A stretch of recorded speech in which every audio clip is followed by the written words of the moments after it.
નમસ્તે વિદ્યાર્થી મિત્રો, અગાઉના લેક્ચરની અંદર આપણે શ્રેણિક ચેપ્ટરના જી બેસ્ડ 5 એક્ઝામ્પલ્સ લીધેલા હતા. આજના લેક્ચરની અંદર પણ આપણે બીજા 5 એક્ઝામ્પલ્સ જોવાના છે. તો એમાં પહેલો એક્ઝામ્પલ આપેલો છે a બરાબર 2 ક્રોસ 2 નો શ્રેણિક છે, a સ્ક્વેર બરાબર 2 ક્રોસ 2 નો શ્રેણિક આપેલો છે. તો આલ્ફા અને બીટા, આની અંદર જે આલ્ફા અને બીટા આપેલા છે તે આપણે મેળવવાના છે. તો સિમ્પલ રીત છે, a સ્ક્વેર આપણને આપેલો છે, અહીંયા a સ્ક્વેર બરાબર શ્રેણિક આપેલો છે અને a પણ આપેલો છે. તો આપણને જે a શ્રેણિક આપેલો છે તેનો આપણે a સ્ક્વેર મેળવી લઈએ અને a સ્ક્વેર ની કિંમત અહીંયા મૂકીને બંને શ્રેણિકને આપણે સરખામણી કરી લઈએ. ત્યાંથી આપણને આલ્ફા અને બીટા મળી શકે છે. ઓપ્શન આપણને a b c d option આપેલા છે, આમાંથી કયો સાચો આન્સર છે તે કહેવાનું છે.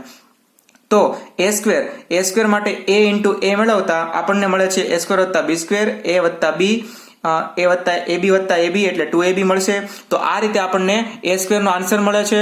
a સ્ક્વેર ની જગ્યાએ આપણે આલ્ફા બીટા વાળી કિંમત મૂકીને આ બંને શ્રેણિકોને જો સરખામણી કરીએ તો આલ્ફા ઇઝ ઇક્વલ ટુ, એટલે કે પહેલો ઘટક આલ્ફા છે તો alpha is equal two a square વત્તા b સ્ક્વેર લખી શકાય અને beta is equal two 2ab લખી શકાય. તો આ રીતે આપણને આલ્ફા અને બીટા મળી શકે છે આની અંદર. તો સિમ્પલ.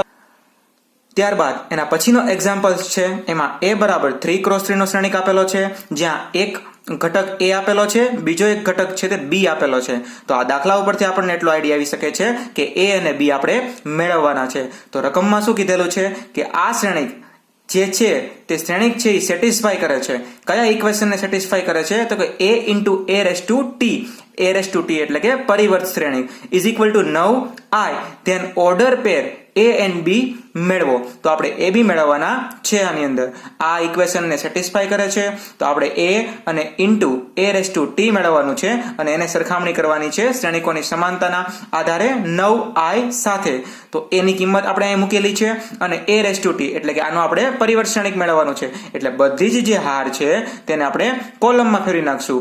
બધી જ હારને કોલમમાં ફેરવશું એટલે a રેસ ટુ t મળે છે. આ બંનેનો ગુણાકાર કરવાનો છે, પરંતુ અહીંયા આખો 9 ઘટક મેળવવાની જરૂર રહેતી નથી. શ્રેણિકોના ગુણાકારમાં 9 ઘટક મેળવવાની જરૂર રહેતી નથી. આપણે કોઈ પણ બે સૂત્ર અથવા બે સમીકરણ જ બનાવવાના છે. તો બે સમીકરણ બનાવવા માટે મેં પહેલી હારને ત્રીજા કોલમ સાથે ગુણાકાર કરું છું. તો a 1 ગુણ્યા a એટલે a મળશે, બીજો ઘટક 2 અને બીજો ઘટક અહીંયા 2 છે એટલે 2 ગુણ્યા 2 એટલે 4 મળશે, વત્તા 2 ઇન્ટુ b એટલે 2b બરાબર 0. 0 શું કામ? તો 9 ને આપણે છેલ્લા ઘટક સાથે ગુણીશું, કારણ કે ત્રીજો ઘટક આપણને મળે છે પહેલી હાર અને ત્રીજી કોલમ એટલે ત્રીજો ઘટક મળે. તો ત્રીજા ઘટક સાથે સરખાવતા શું મળે છે? 0 એટલે 0 સાથે સરખાવીએ છીએ. તો આવું આપણને ઇક્વેશન મળે છે a વત્તા 2b બરાબર -4. અને બીજું એક ઇક્વેશન જોઈ છે તો બીજી જે હાર છે તેને પણ ત્રીજા કોલમ સાથે આપણે ત્રીજા સ્તંભ સાથે ગુણીએ છીએ. તો 2 ગુણ્યા a એટલે 2a મળે છે, 1 ગુણ્યા 2 એટલે 2 મળે છે, -2 ઇન્ટુ b એટલે -2b બરાબર. અહીંયા પણ કયો ઘટક છે? શૂન્ય છે. તો શૂન્ય સાથે સરખાવતા આપણને એક સમીકરણ મળે છે, બધામાંથી આપણે 2 કોમન કાઢી લઈએ છીએ તો મળે છે a - b બરાબર -1. તો આ બંને ઇક્વેશનને આપણે લોપની રીતે સોલ્વ કરીએ છીએ એટલે આપણને a અને b આસાનીથી મળી શકે છે. તો આ રીતે બંને સમીકરણને આપણે સાઇન ચેન્જ કરીને સોલ્વ કરી શકીએ છીએ. આ એ કેન્સલ થઈ જાય છે. અહીંયા આપણને 3b મળે છે, 4 માંથી 1 જાય એટલે -3 મળે છે, b ઇઝ ઇક્વલ ટુ -1. આ કિંમત b ની કિંમત છે આપણે આ સમીકરણમાં મૂકીએ છીએ તો આપણને a બરાબર મળે છે -2. તો આ રીતે a અને b આપણે મેળવી શકીએ છીએ. એક ઇક્વેશન સેટિસ્ફાય કરતું હતું, આ ઇક્વેશનની મદદથી આપણે a અને b મેળવી શક્યા. એના પછી વિદ્યાર્થી મિત્રો ત્રીજો એક્ઝામ્પલ આપેલો છે, જ્યાં m અને n શ્રેણિક છે. કેવા શ્રેણિક છે? તો 3 ક્રોસ 3 વાળા શ્રેણિક છે અને નોન સિંગ્યુલર છે. નોન સિંગ્યુલર નો મતલબ છે આના પછીના ચેપ્ટરમાં આપણે નિશ્ચાયક ભણવાના છીએ. નિશ્ચાયક કોઈ પણ શ્રેણિકને આપણે નિશ્ચાયકમાં ફેરવી શકીએ છીએ અને નિશ્ચાયકનું જે મૂલ્ય છે એ 0 ન આવે એટલે કે નોટ ઇક્વલ ટુ 0 હોય તો આપણા માટે એ નોન સિંગ્યુલર શ્રેણિક કહેવાશે, નોન સિંગ્યુલર મેટ્રિક કહેવાશે. તો આની અંદર m અને n કેવા છે? નોન સિંગ્યુલર છે. બીજું શું કીધું છે? સ્ક્યુ સિમેટ્રિક છે. સ્ક્યુ સિમેટ્રિક એટલે કે આપણે ભણી ગયા સમમિત શ્રેણિક અને વિસમિત શ્રેણિક. તો વિસમિત શ્રેણિક છે અને સ્ક્યુ સિમેટ્રિક કહેવાય છે ઇંગ્લિશમાં. આપણે એની શરત લીધેલી હતી અને એનું ઇક્વેશન લીધેલું હતું.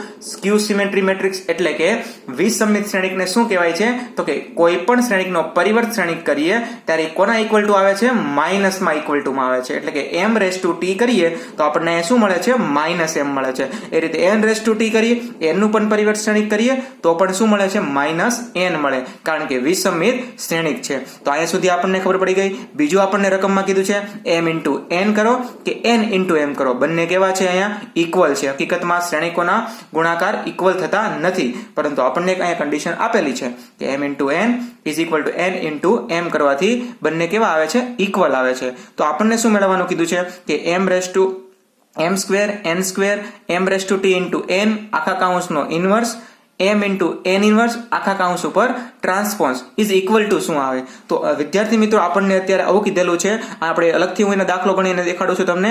m સ્ક્વેર n સ્ક્વેર, બીજું આપેલું છે કાઉન્સમાં m raise to t n inverse, અને અહીંયા આપેલું છે m n ઇનવર્સ આખા કાઉન્સની ઉપર t ઘાત. તો આપણે ઘણા એવા વિદ્યાર્થી મિત્રો ગુણધર્મ ભણેલા હતા, એ ગુણધર્મનો ઉપયોગ કરવાનો છે.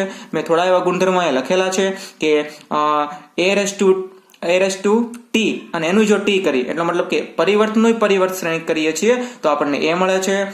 a ઇન્ટુ b નો પરિવર્ત કરીએ તો ઇક્વલ ટુ કોને થાય છે? તો એક ઉલટું આપણે કરવાનું છે, ઊંધું કરવાનું છે કે b ડેશ પહેલા આવશે ઇન્ટુ a ડેશ કરવું પડશે. તો આ બંને ઇક્વલ થાય છે. બીજો એક ગુણધર્મ છે વિદ્યાર્થી મિત્રો, a ઇનવર્સ નું આપણે જો પરિવર્ત કરીએ છીએ તો પણ આપણને a raise to t into inverse મળે છે. એટલે કે adj એટલે કે સઅવયવ જ adj નો આપણે પરિવર્ત કરીએ છીએ તો ઇક્વલ ટુ થશે adj a raise to t. તો આ બધા ગુણધર્મો આપણે કરવાના છે.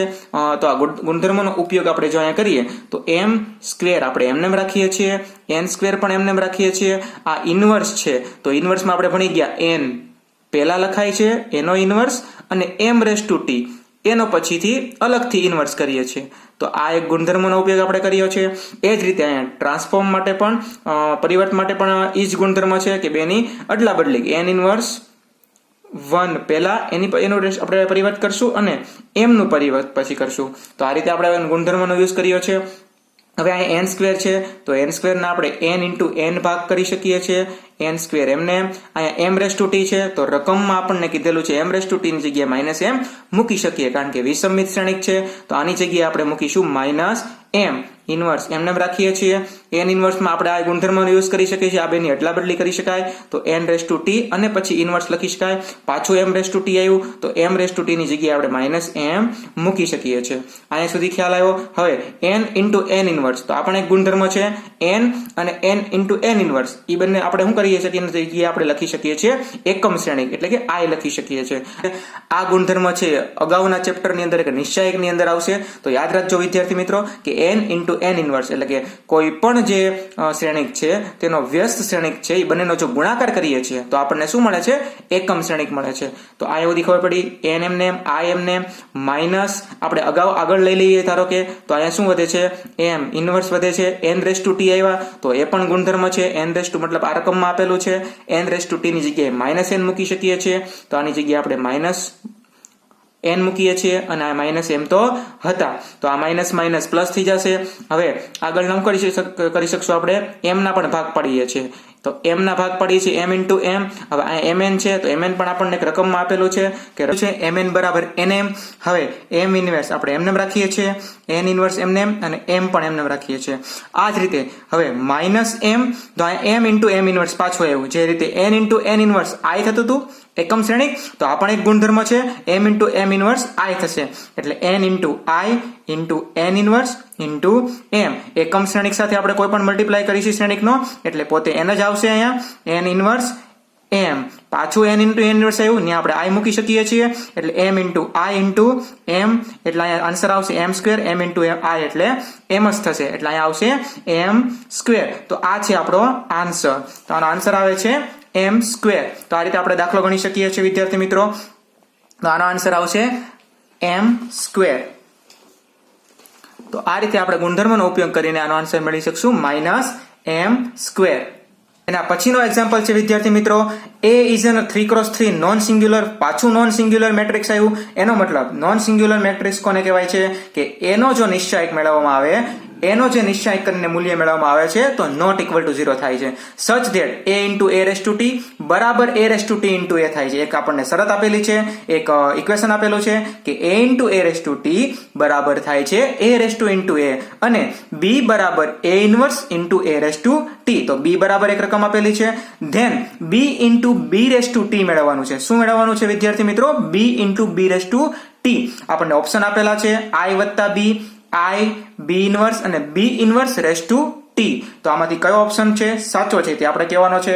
તો આપણને ગિવન ડેટા શું છે, ડેટાની અંદર આપણને શું આપેલું છે, રકમની અંદર આપણને શું આપેલું છે તે આપણે પહેલા લખી નાખીએ. ડિટર્મિનન્ટ એટલે નિશ્ચાયક છે, એનો નિશ્ચાયક છે એ નોટ ઇક્વલ ટુ 0 થવો જોઈએ, નોન સિંગ્યુલર છે, એક વસ્તુ આપણને ખબર છે. બીજી વસ્તુ આપણને ખબર છે a into a raise to T બરાબર a raise to T into a થાય છે, આ પણ આપણને આપેલું છે. અને બીજું b બરાબર આપણને રકમ આપેલી છે a inverse into a raise to T. હવે મેળવવાનું શું છે b into b raise to T. તો સૌપ્રથમ આપણે શું મેળવવું પડશે, b આપણને આપેલો છે, આપણે મેળવવાનું છે b રેસ ટુ ટી. અને આ બંને મળી જાય તો આ બંનેનો આપણે એક કિંમત મૂકીને ગુણાકાર કરાવવાનો છે. એની અંદર જે પણ ગુણધર્મનો ઉપયોગ થશે તે આપણે ગુણધર્મનો ઉપયોગ કરશું. શ્રેણિકની અંદર g ની અંદર જે દાખલા પૂછાય છે વધારે પડતા ગુણધર્મ ઉપર ડિપેન્ડ હોય છે. તો જેટલા ગુણધર્મ વિદ્યાર્થી મિત્રો આ બંને ચેપ્ટરની અંદર આવે છે, શ્રેણિક અને નિશ્ચાયકની અંદર આવે છે, તે ફરજિયાત કરી નાખવા, સરખી રીતે કરવા. હવે તો b રેસ ટુ ટી કઈ રીતે મેળવવો, તો આપણી પાસે b તો છે જ, આ b ની બંને બાજુ આપણે પરિવર્ત કરી નાખી. બંને બાજુ જો પરિવર્ત કરીએ તો આ રીતે થાય b રેસ ટુ ટી અને a inverse into a raise to T આખા કાઉન્સ ઉપર a રેસ એની ઉપર શું કરશું આપણે પરિવર્ત કરશું, એટલે કે ટી કરશું. ટી ની સાઇન છે આપણે કોના માટે યુઝ કરીએ છીએ, પરિવર્ત માટે યુઝ કરીએ છીએ. બીજી એની સાઇન છે ડેશ કરેલો હોય તો એ પરિવર્ત સમજવાનું છે. તો બંને બાજુ આપણે b ને પરિવર્ત કરેલા છે. હવે ગુણધર્મનો ઉપયોગ કરીએ તો કોઈ પણ જે a ઇન્ટુ બી ઉપર ટી હોય છે તો પેલા જે બીજું જે ઘટક હોય આપણે પેલા લખીએ છીએ, બીજી રકમ પેલા લખીએ છીએ અને પેલી રકમ પછી લખીએ છીએ. આ એનો ગુણધર્મ છે. તો a રેસ ટુ ટી નો ટી આપણે કરીશું અને a inverse raise to T કરીશું. હવે a રેસ ટુ ટી નો જો a રેસ ટુ ટી હોય મતલબ a ડેશ નો જો ડેશ હોય, a રેસ ટુ ટી નો જો ઘાતમાં ટી હોય તો આ a થઈ જાય છે, એટલે અહીંયા આપણે a લખેલો છે અને આને આપણે અત્યારે એમ નેમ રાખેલું છે. અહીંયા પણ આપણે એક ગુણધર્મનો ઉપયોગ કરી શકીએ છીએ. તો આનો એક ગુણધર્મ ઉપયોગ કરીએ તો આનો ગુણધર્મ શું થાય, એ આપણે એમનું રાખેલું છે, આનો એક ગુણધર્મ યુઝ કરીએ તો આ બંનેની અદલા બદલી થાય, એટલે a રેસ ટુ ટી એની ઉપર આપણે ઇન્વર્સ કરી શકીએ છીએ. હવે આ બંને કિંમત આપણે આની અંદર મૂકીએ, b ની જગ્યાએ a ઇન્વર્સ અને a રેસ ટુ ટી આપેલું છે અને b રેસ ટુ ટી ની જગ્યાએ આપણે a into a inverse T a into a inverse T મૂકી દીધું છે. હવે વચ્ચેના જે બે ઘટક છે એની જગ્યાએ આપણને લખી શકીએ a into a raise to T, કારણ કે બંને કેવા છે, ઇક્વલ છે. તો a raise to T into a ની જગ્યાએ a into a raise to T મૂકેલું છે, આ રકમમાં આપેલું છે. હવે a ઇન્ટુ a ઇનવર્સ અથવા a ઇનવર્સ ઇન્ટુ a આની જગ્યાએ આપણે i લખી શકીએ. અગાઉના એક્ઝામ્પલમાં પણ આ રકમ આવેલી હતી, આ ગુણધર્મ આવેલો હતો ને આપણે i લખેલો હતો. અને આ a રેસ ટુ ટી એમને રાખેલું છે અને a inverse raise to T આપણે અદલા બદલી કરી શકીએ. આ ગુણધર્મ ઉપયોગ કરેલો છે કે a રેસ ટુ ટી અંદર આવી જાય અને ઇનવર્સ બહાર જતું રહે, આ પણ ગુણધર્મ છે. તો હવે પાછું તમે જોવા જાવ તો પાછું આના જેવું આવેલું છે a ઇન્ટુ a ઇનવર્સ. આને આપણે a કહી દઈએ, આ હકીકતમાં અત્યારે છે a રેસ ટુ ટી, પણ a રેસ ટુ ટી ને આપણે a કહી દઈએ તો આ a ઇન્ટુ a ઇનવર્સ એના જેવું જ છે, a રેસ ટુ ટી અને a રેસ ટુ ટી નું ઇનવર્સ. તો આને શું કહી શકાય, i કહી શકાય. તો પાછું આ બંને જે સૂત્ર હતું એના જેવો જ ગુણધર્મ છે, અહીંયા પણ આપણે i લખી શકીએ. તો i ઇન્ટુ i એટલે i સ્ક્વેર અને i સ્ક્વેર નો આપણે જો i સ્ક્વેર કરીએ છીએ તો આપણને રકમ મળે છે i જ મળે છે. તો આનો જવાબ શું આવશે, ઓપ્શનમાં b ઓપ્શન છે, આ આન્સર આવશે. એના પછીનો એક્ઝામ્પલ છે, એમાં if b is 3x3 matrix સચ ધેટ b સ્ક્વેર બરાબર 0 છે, ધેન ડિટર્મિનન્ટ્સ એટલે કે આનો નિશ્ચાયક મેળવવાનો છે. કોનો નિશ્ચાયક મેળવવાનો છે, તો કે i વત્તા b આખા કાઉન્સની 50 ઘાત માઇનસ 50b. તો વિદ્યાર્થી મિત્રો આ 50 ઘાત છે એ બહુ વધારે પડતી ઘાત છે, મોટી ઘાત છે, તો આપણે ડાયરેક્ટ 50 ઘાત નહીં મેળવીએ. અગાઉના વિડીયો લેક્ચરની અંદર પહેલો જે એક્ઝામ્પલ હતો આપણે ત્યાં a ની n ઘાત મેળવવાની હતી, તેમાં આપણે શું કરીએ હતી, ટ્રાયલ બેઝ કરેલું હતું. પહેલા a સ્ક્વેર મેળવ્યું હતું, પછી એનો ઘન મેળવ્યો હતો, પછી એની 4 ઘાત મેળવેલી હતી. તો આ 2 ઘાત 3 ઘાત અને 4 ઘાત ઉપરથી આપણને ખ્યાલ આવી ગયો હતો કે કઈ ઘટકમાં કયા ઘટકની અંદર ચેન્જ થાય છે. તો અહીંયા પણ આપણે એ કરવાના છીએ, i વત્તા b ની 50 ઘાત ભલે આપેલી હોય પણ હું સૌપ્રથમ શું કરીશ, i વત્તા b ની 2 ઘાત કરીને જોઉં છું. તો i વત્તા b ની 2 ઘાત કરવાથી આપણે આ રીતે લખી શકીએ, i વત્તા b ઇન્ટુ i વત્તા b, આ રીતે લખી શકાય. હવે i ગુણ્યા i એટલે i સ્ક્વેર, તો i સ્ક્વેર ની જગ્યાએ આપણે i લખી શકીએ, કારણ કે i નો તમે જો સ્ક્વેર કરશો એટલે એકમ શ્રેણિક સાથે તમે ગુણાકાર કરશો શ્રેણિકોનો તો આપણને i જ મળશે. આ તમારે કરીને ચેક કરી લેવાનું છે, બરોબર. એના પછી i ઇન્ટુ b, તો i ઇન્ટુ b આપણને આ b જ કહેવાશે અને b ઇન્ટુ i તો પણ b જ કહેવાશે અને b સ્ક્વેર ની જગ્યાએ આપણે 0 મૂકી શકીએ, એ આપણને રકમમાં આપેલું છે. તો વધે છે શું, i વત્તા b, કારણ કે b ઇન્ટુ i અથવા i ઇન્ટુ b એ તો b જ થવાનું છે. તો b કેટલી વખત વધે છે, 2b વધે છે. તો હવે તમને એટલો ખ્યાલ આવી ગયો કે 2 ઘાત કરવાથી આપણને i વત્તા 2b મળે છે. તો હવે 3 ઘાત કરવાથી શું મળી શકશે? i વત્તા 3b. એ તમારે એકવાર ચેક કરવાનું છે. ચેક કરીને જોઈ લેજો કે i 3 ઘાત કરવાથી i વત્તા 3b મળે છે. 4 ઘાત કરીને પણ ચેક કરો કે આ 4 ઘાત કરવાથી આપણે એનું સાદુરૂપ આપીએ છીએ ત્યારે આપણને i વત્તા 4b મળે છે. તો જો મળતું હોય તો તમે 50 ઘાત માટે શું લખી શકશો? i વત્તા 50b લખી શકશું. તો i વત્તા 50b ની આ જે કિંમત છે તે આપણે આની જગ્યાએ મૂકી શકીએ છીએ. તો આની જગ્યાએ આપણે આ કિંમત મૂકી તો i વત્તા 50b minus 50b 50b cancel થઈ જાય છે. એટલે ફક્ત શું વધે છે? એકમ શ્રેણિક. એકમ શ્રેણિકનો આપણે નિશ્ચાયક મેળવવો હોય તો નિશ્ચાયકની સાઇન છે આ રીતે બે ઊભા લીટાની અંદર આપણે એકમ શ્રેણિક લખીએ છીએ. એકમ શ્રેણિકનો આપણે નિશ્ચાયક મેળવીએ છીએ તો આપણને મળે છે 1. શું મળે છે? 1. હવે પછીના લેક્ચરની અંદર આપણે વિદ્યાર્થી મિત્રો નવું ચેપ્ટર સ્ટાર્ટ કરીશું. આના પછીનું ચેપ્ટર છે ચેપ્ટર નંબર 4 જે છે નિશ્ચાયક એટલે કે ડિટર્મિનેન્ટ્સ.